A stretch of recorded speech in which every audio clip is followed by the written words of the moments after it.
X-Men. Get it!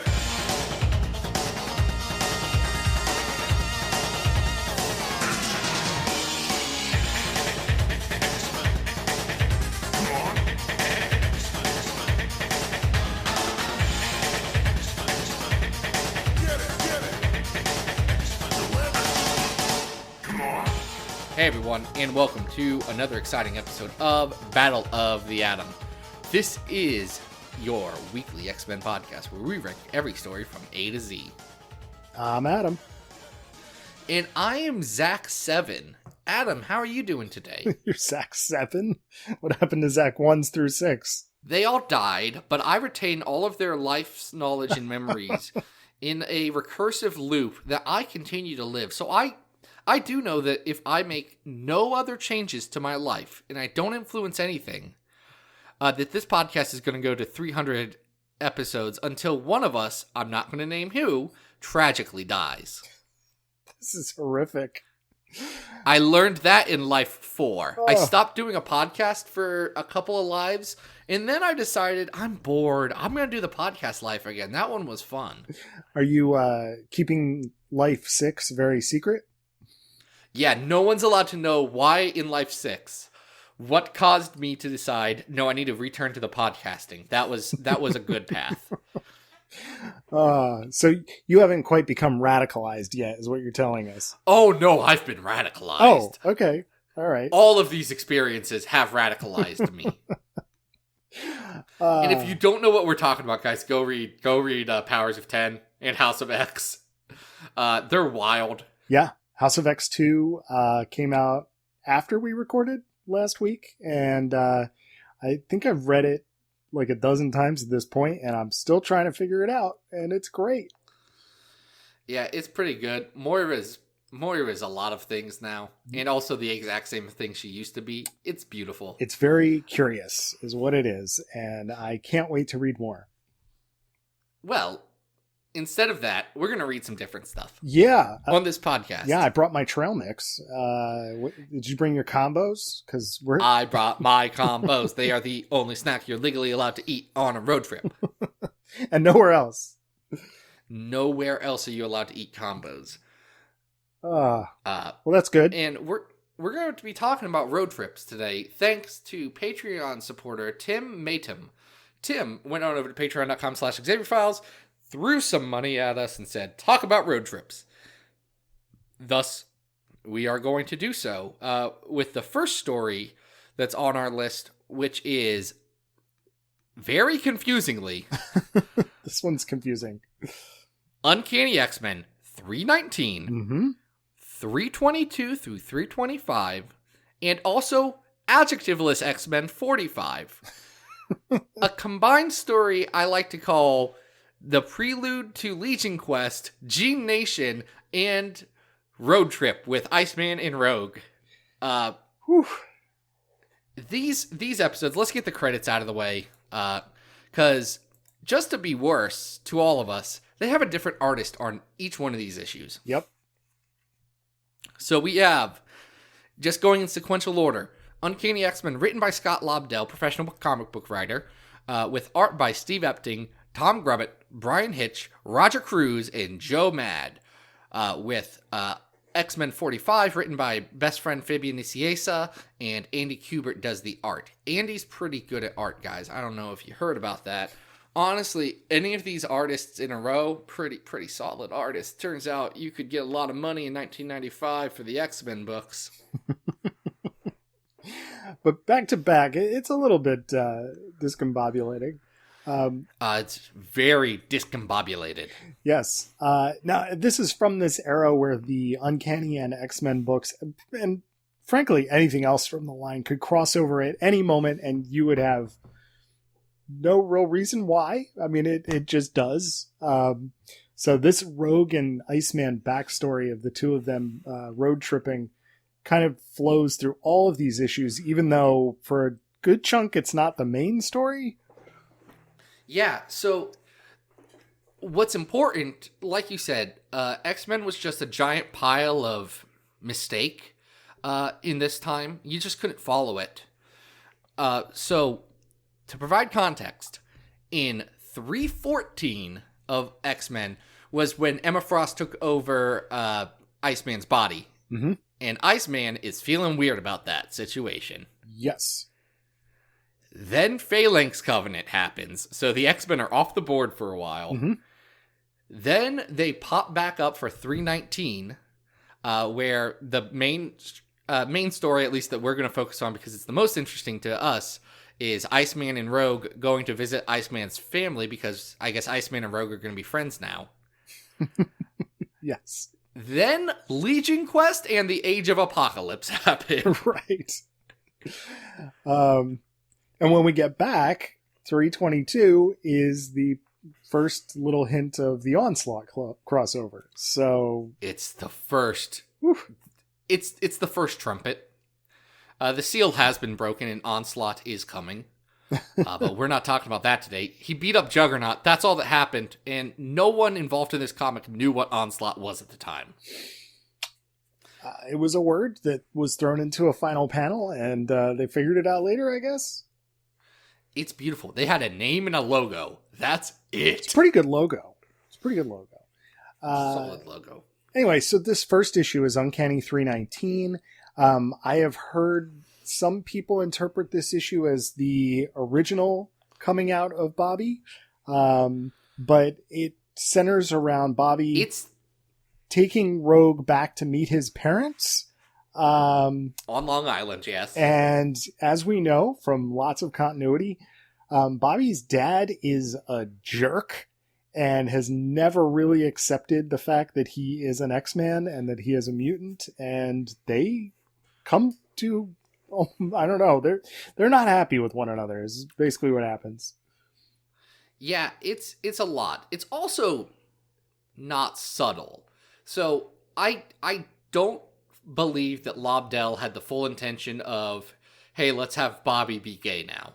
No. And it's very clear that they are going for an LGBT metaphor with the X-Men because it's that thick. Yeah, it's that thick in this too. It's like, don't be racist, don't be hateful to anyone regardless of creed, Yes. color, sexuality, gender identity, anything. It's pretty thick. Yep. So I mean, I've seen Usenet messages from 1995 saying that, oh, I guess Bobby's gay. Which wasn't what was happening there, but it does make the continuity of now go a lot smoother. Yeah, I think this particular story, later conversations that he has with Jean, everything that's happening in the background with him after being possessed by Emma, it all kind of goes into a storyline that definitely can be interpreted that way, even if it wasn't the intent of the author. But I do think that this exploration of Bobby with his parents is an interesting one because we don't really see these relationships with parental figures very often in X-Men. A lot of the X-Men parents are kind of off the board, or, you know, they're not recurring characters. And here we get a follow-up on a couple different things. You know, there's references back to X Factor with Bobby's relationship with Opal. And, you know, Rogue basically comes to the determination that Bobby's dad is a bigot and tells him so. It's really well done. This is what 90s soap opera could be, and it works really well here. Special props to artist Steve Epting, who does just a fantastic job selling this. In a way, I think some of the people who follow him up on later issues in this arc, don't so well. Well, all right. So the focus of Rogue and Iceman's road trip does shift because we do have Age of Apocalypse happen in between. Where Rogue kisses Gambit and it goes bad. Exactly. So leading into Age of Apocalypse, Rogue kisses Gambit and puts him in a coma. When we come out of Age of Apocalypse, she's kind of torn up about this because she has learned something based on absorbing his memories that is like the great sin of Gambit. Ironically, she doesn't know what this sin is. She just knows Gambit did a bad once. Yes, he did a bad one, so we need to get in the car and we need to drive. Where are they going? Portland? Portland. Yeah, that's right. Seattle? No, Seattle. Is it Seattle or Portland? Okay. I think it's Seattle. Oh, all of our listeners who live in one of those two cities who don't like each other, I apologize. So, Rogue knows that Gambit did something bad. We won't find out as readers what this is until Uncanny 350.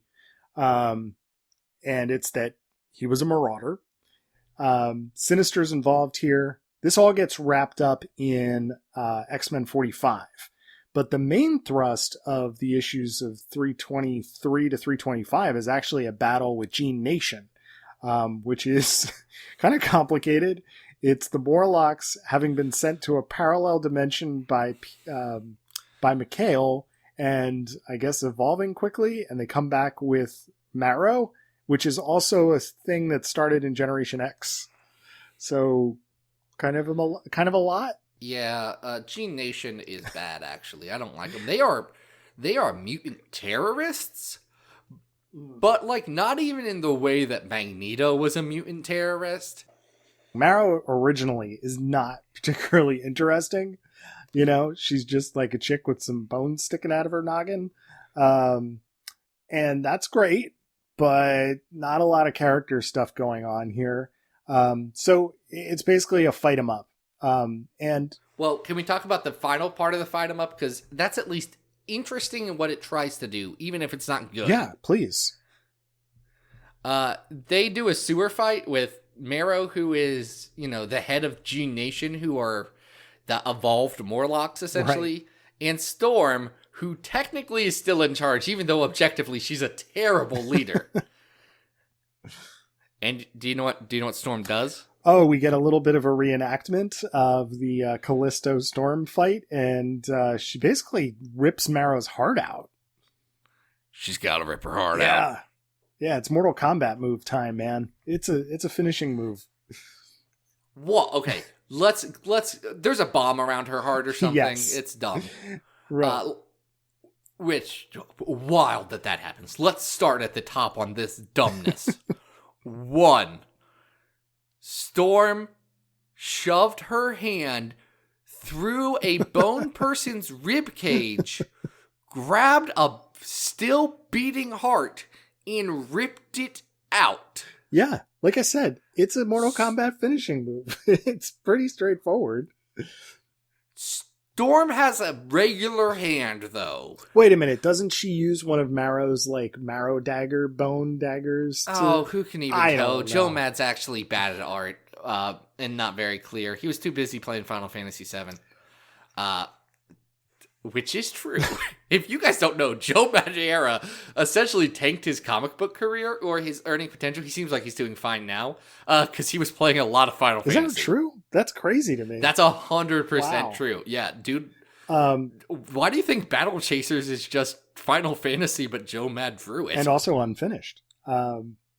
He's finishing it, Adam. Did you not hear? Joe Mad's finally going to finish Battle Chasers. Dude, if Joe Mad can finish Battle Chasers, which was published by Cliffhanger, which was a subdivision of Image, then maybe Chris Bachalo can finally finish the last arc of Steampunk, which was also a Cliffhanger. No, book. He's relaunching Deadpool with Kelly Thompson right now. I know. How cool is that? He wants money so his kids can go to college. That's Chris Bachalo's life. Heck, yes. Good for him.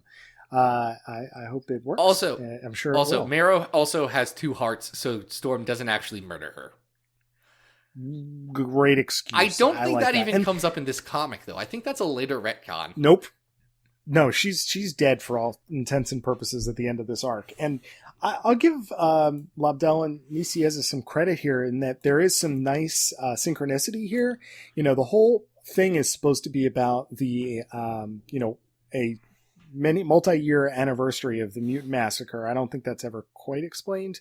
But it's on the anniversary of the Mutant Massacre that they're going to kill all these, the Gene Nation is going to kill all these humans. Sure. And in X-Men 45, we get this exploration of what did Gambit do? And we see Sinister in the shadows, kind of hinting that, he'll never be forgiven for what he did. And Rogue and Gambit go at it. They do not really resolve the issue. aside from kind of breaking up. Yeah, well, I think it's done well. So, really, the whole through line of this, Rogue and Iceman are going on a road trip. And Rogue is getting more and more provocative during this whole thing. And what she kind of breaks down with is saying, I, used to be able to touch someone and it not be the end of the world. She used to steal people's powers by kissing them. That was her thing. But her powers have grown to the point where, she kissed Gambit, and Gambit go in coma. Right. So she's having a rough time right now. Yeah, and she's repeatedly kind of walking into bars and toying with people and pushing buttons and crashing through roofs, and it's not going well for her. And Iceman has to be the adult in a situation. Which is not usually his role. Especially when he's already dealing with so much. He's literally saying, yes, I've got so much on my plate right now, but I have to put it aside to deal with you. Yeah, and I do love the little tidbits in these conversations, like how they took a rental car across country and how Bobby's worried about the rental car. Well, he's a CPA. He knows that he didn't buy the insurance package from them, so it's all liability is on him, regardless of what happens to this rental car. So he's terrified. Oh, it really is delightful to see the two of them together in this arc, even though it isn't really the focus until, in 319 it's the focus, and then in X-Men 45 it's the focus. But it's great to see these two characters interacting. I just like it. I don't know. It's fun. It's fun. I think the strongest stuff is, again, the ends of this 319 and 45, which really focus on Iceman and Rogue respectively. The Gene Nation stuff in the middle I could forget about, honestly. Yeah, I mean, it's not bad. There is good stuff in there. I like the baseball scene at the beginning of 325. I think is kind of a classic for a lot of people. It's good. They play baseball with the Generation X, yeah. Yeah, but it's fun to see all those characters interacting, and I don't know. I don't mind the whole callback to Mutant Massacre and taking the characters from Generation X and bringing them over. It's fine. But I do find some of the Rogan and Bobby stuff to be pretty compelling. It's definitely worth checking out. It is. Now, how much worth it's checking out? Well, we have a list for that. The list has 261 stories, with the top story being the Dark Phoenix Saga, the 50th story being What If Wolverine Was Lord of the Vampires, the 100th story being The Last Will and Testament of Charles Xavier, 150, Ultimate Spider-Man Jump the Shark, where he switches bodies with the Wolverine Man, 200 is Girl School from Heck from Excalibur, and 250 is the Shatterstar Saga from X-Force. Better than the Shatterstar Saga. Definitely. I don't know. I think there's some fun stuff here. Where do we have Mutants Take Manhattan? Oh, it's low. It's low, That's at right? 243. Oh, this is much better than that. It's not better than 199, which is Bishop's Crossing. I would agree with that. We're probably in the right era.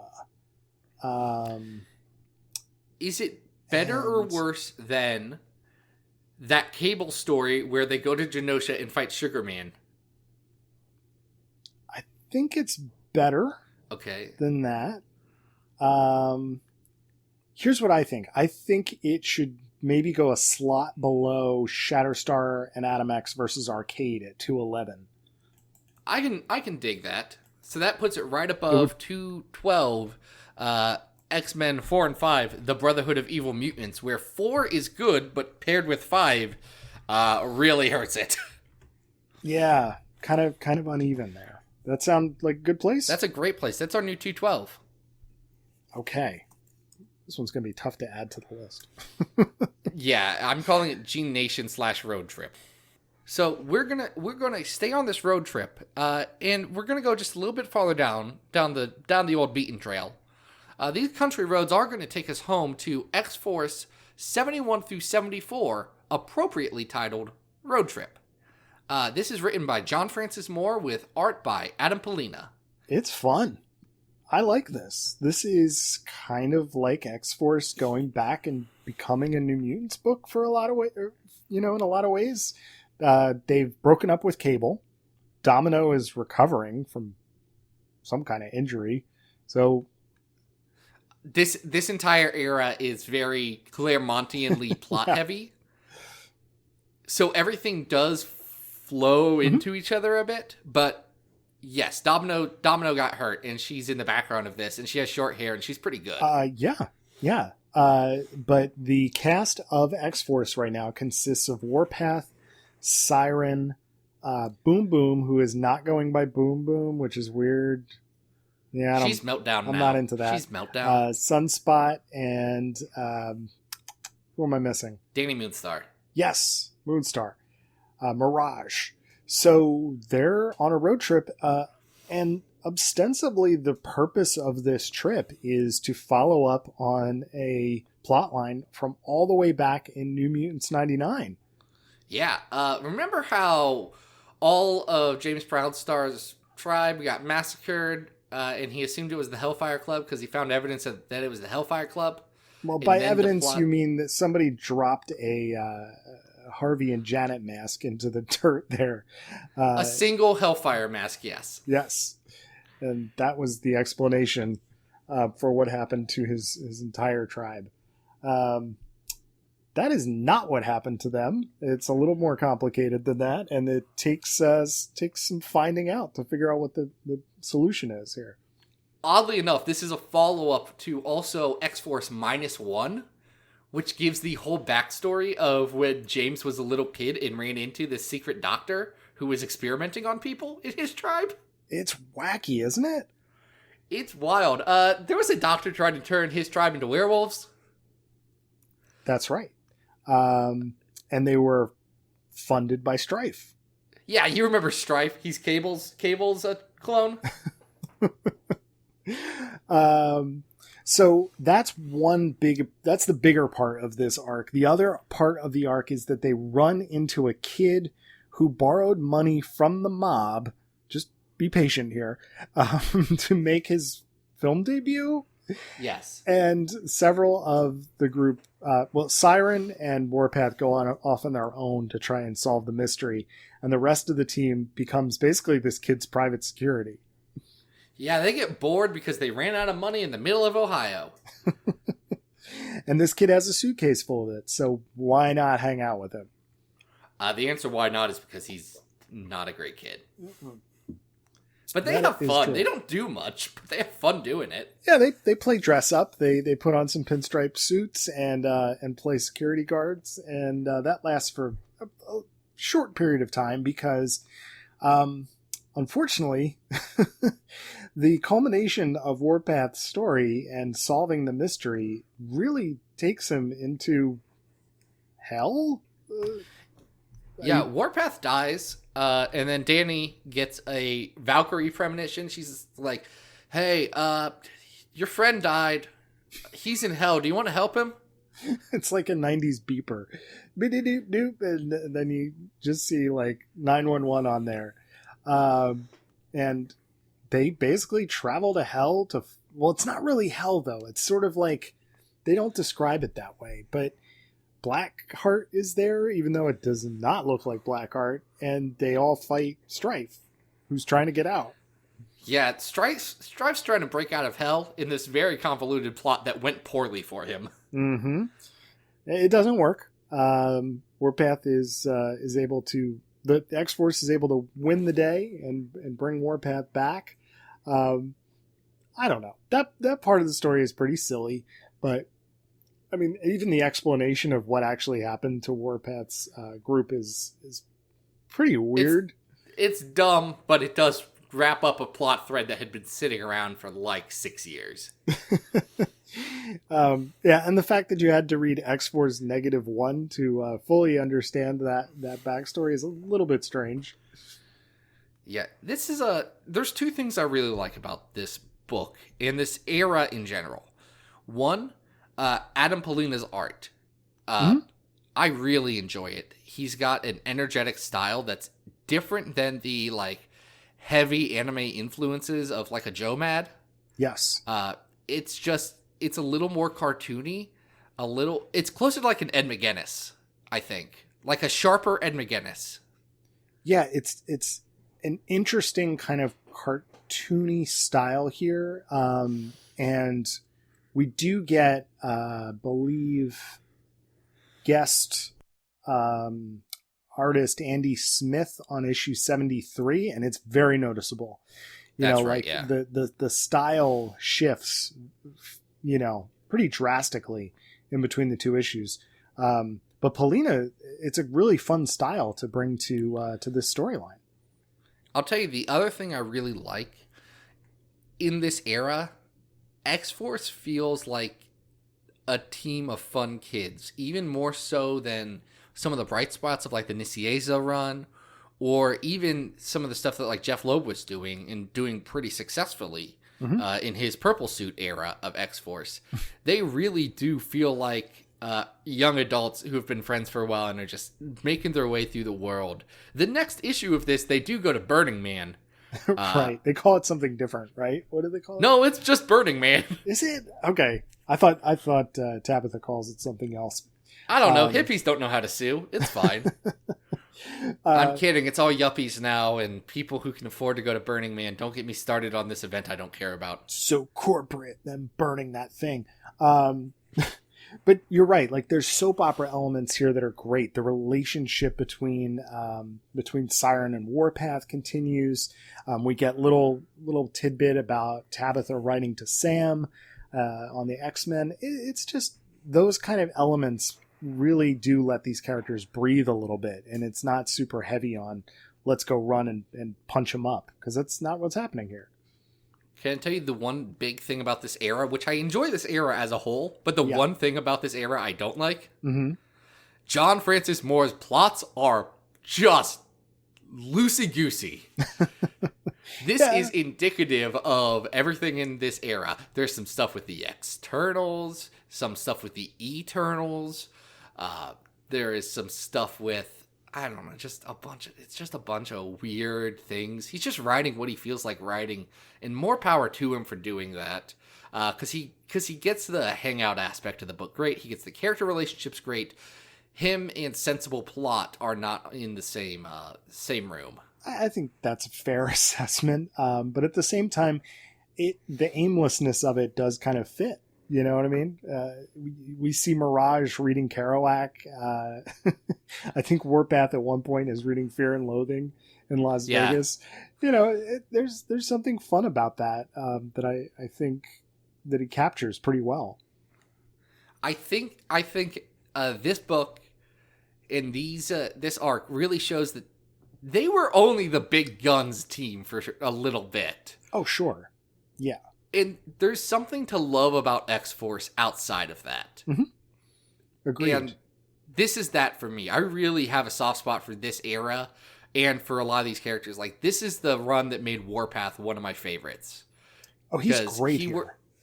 And he works really well in the entire thing, especially his relationship with Siren, where it's not romantic, or it's not reciprocated romantic. Mm-hmm. Because Siren's not interested in him, and that's fine. And Warpath respects that.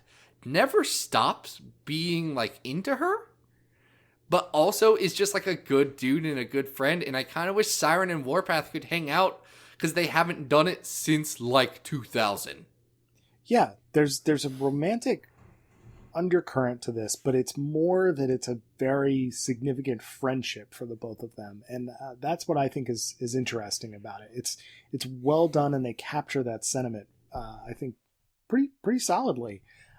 It is weird to me that this whole chunk of the run is not on Unlimited. Yeah, Marvel, get your stuff together and get all of the good X-Force that I like on Unlimited. Yeah. It's just you already got all the bad stuff I don't like. Put the good one that I do like on here.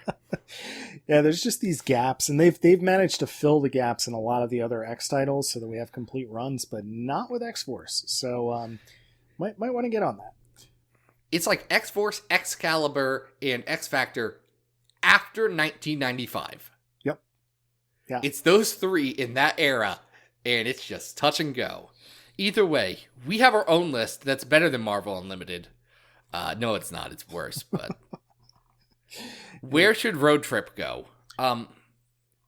I was thinking a little bit about the Excalibur bar issue.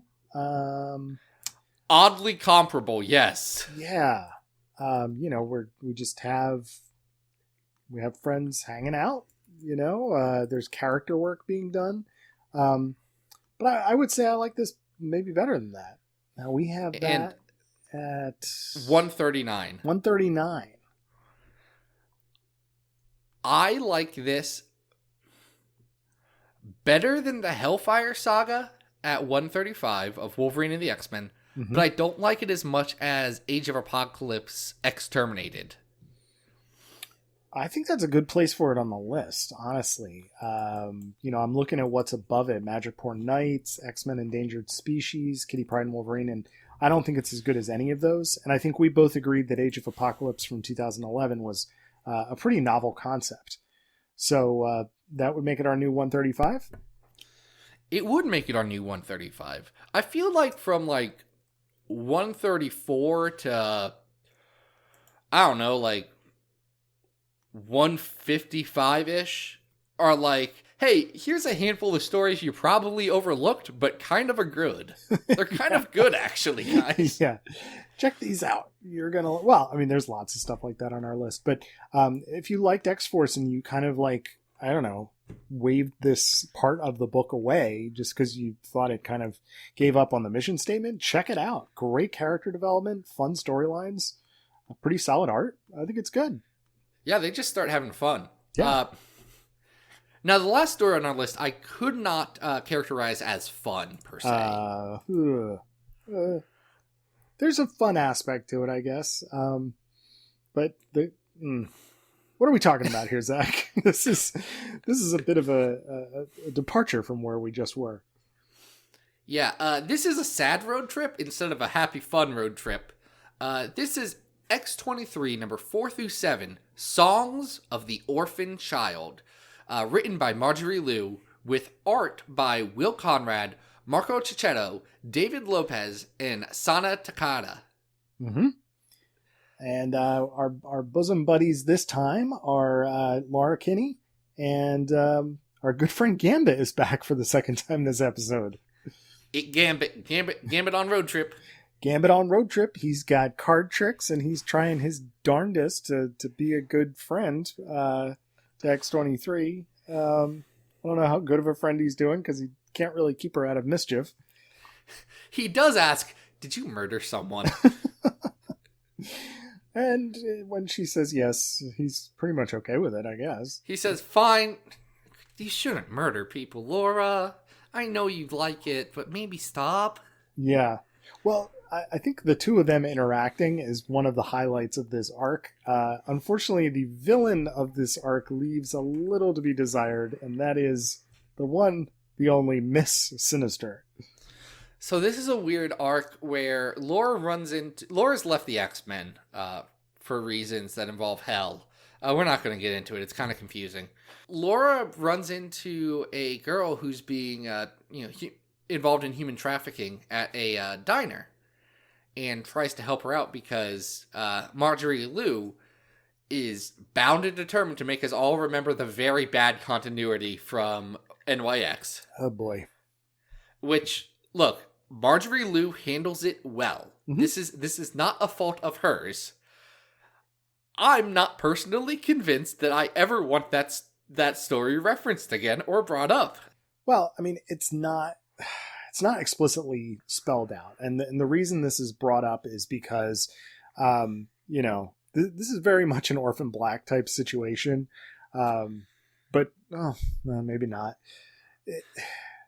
That's probably a better comparison to the first arc of All New Wolverine. But I was about to say, it's not even the best Orphan Black story that Laura is in. Yeah. But Miss Sinister is essentially looking for a new body. And Or at least a healing factor so that she doesn't have to keep like melting all over the place, I guess. Because Mr. Sinister, by the way, we've not talked about Ms. Sinister on this podcast, have we? I don't think she's come up in context of X-Men Blue. We never covered anything with Miss Sinister. Okay, give me a second. Yeah. You know Mr. Sinister? He's very glam. He has a diamond on his face. He's pretty cool. I'm familiar. At one point when he was going to die, he set a backup personality, life, memory thing in just some random woman's body and transformed her into Ms. Sinister, which was Girl Mr. Sinister. Because, Nathaniel X is nothing except for experimental in anything he does. She then doesn't like her body being taken over, which is fair. But Mr. Sinister wants to be Mr. Sinister again. He's tired of riding around in this ride. He wants to go back home to his bed, to his things. So Ms. Sinister is trying to stop that. It turns out that the girl that X-23 ran into is one of a series of clones which Ms. Sinister has been experimenting on. And basically the whole lab comes crumbling down around them because Ms. Sinister can't steal X-23's healing factor. Then they fight some pirates for an issue. Yes, completely separate one-shot issue with Gambit and Laura basically going up against... they're not Somalian pirates. Are they... Madriporean pirates? Is that what it is? I don't know. They are going to Madripoor, so yes. And we normally wouldn't cover it, but it's listed as Songs of the Orphan Child Part 4. Yes, and it does give the two of them some more time to hang out before there is a multi-issue Dakin storyline. And, it gives them a little bit more time together to hang out, to be buddies, and to fight some great white sharks. It does have very good Takeda art, which is nice. Honestly, Will Conrad is the primary artist on this arc. The fourth best artist on this arc, though. Because you got Marco Cicchetto, who's fantastic, David Lopez, who's fantastic, Sonic Takeda, who's fantastic, and Will Conrad, who's fine. I don't know. I think Will's work is pretty dang solid. I mean, he does... I just like all these guys better. The other three, I like them better. Yeah. He's got kind of a... I'm trying to think of whose art he looks like. Kind of looks like... Oh, I'm not going to think of it. I feel like he's so much less distinct than the other three artists, who I could tell from a mile away who they are. Oh, the second it switches over to David Lopez, I'm like, oh, it's David Lopez. So this is a weird issue. Again, not bad. Oh, no. Not by any means. And I know a lot of people like this X-23 run. It's not... I compare every X-23 run to All New Wolverine, and none of them come close. For me, none of them come close. Yeah. I think that's Do we fair. want to rank this? Yes, let's rank it. I'm so sorry. I was still trying to figure out who the artist was that I was thinking of, and I still can't find it. Oh, this is driving me nuts. Okay. Let me back off of that. I'm going to think of it the second that we stop recording.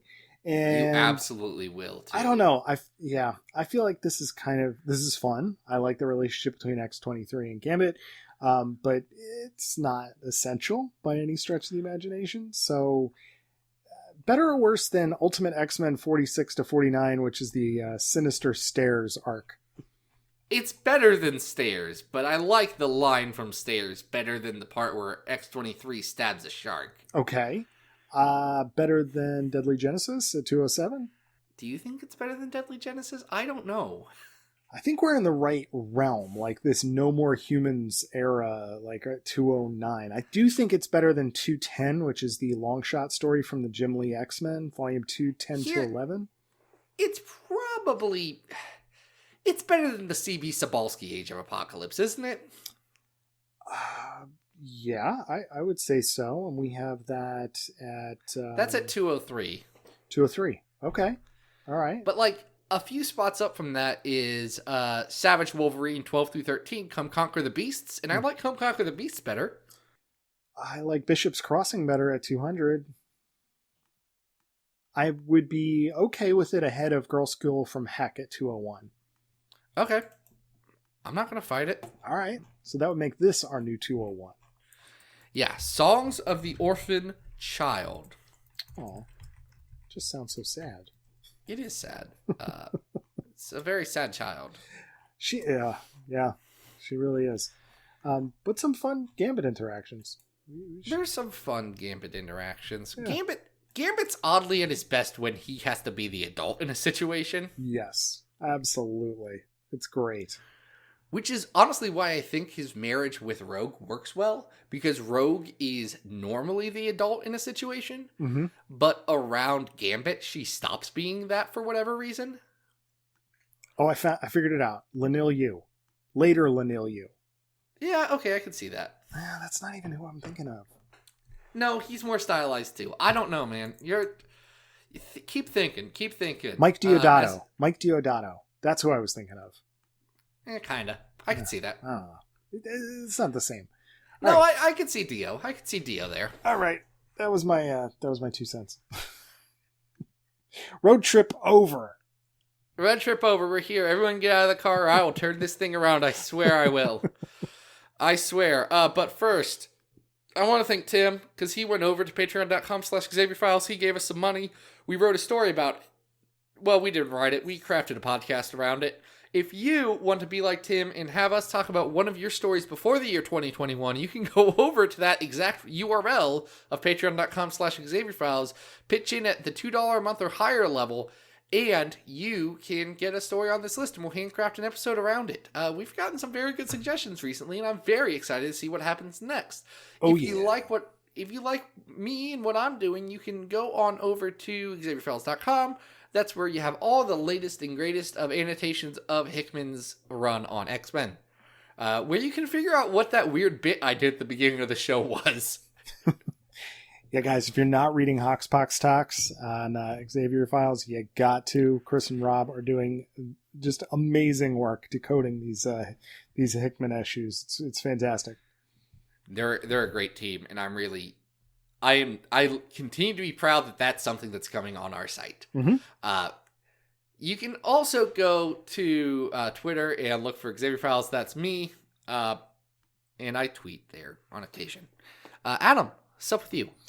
All right, guys, you can always follow me on Twitter at Arthur Stacy. New pages of Bish and Jubes, The Cross Time Conundrum, come out every Monday on adamrec.tumblr.com. Zach and I were talking before the episode, and we do have a little bit of a contest for you. I recently got in the mail some 3-inch Battle of the Atom stickers, and I really would like to send these out to some of you guys. So here is the basic rules of the contest. It's very simple. All you have None of this is legally binding. No, none of this, and no purchase necessary, IRS.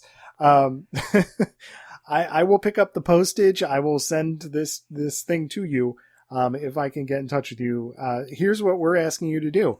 Go to iTunes and leave a review. Tell us why you like the show and why you listen and how you think it's so awesome that we rank all this stuff on a list.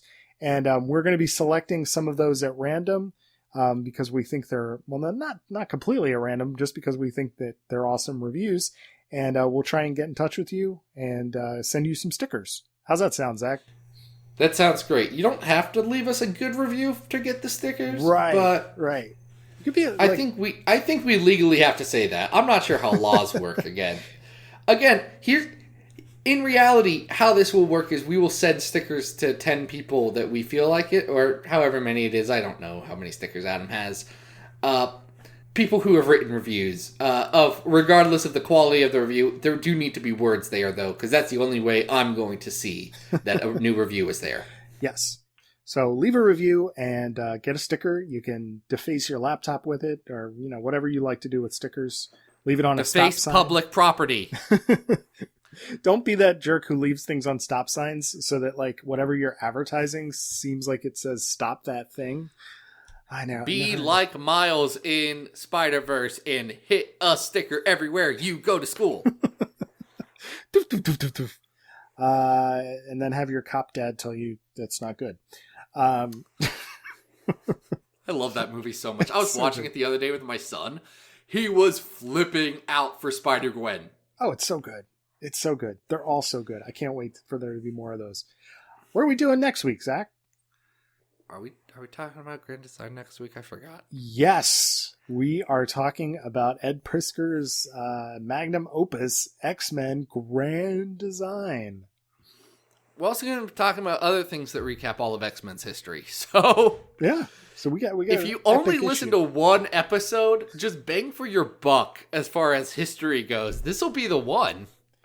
I'm not even sure how we're gonna fit it all in. It's gonna be great. We're essentially just going to do Jay and Miles' job for them in one episode. That's gonna. It'll be impressive. worse than their podcast, though. Okay, I don't envy us that, but it'll happen. It will. But until then, this has been Battle of the Atom, and we hope you survived the experience. Get it!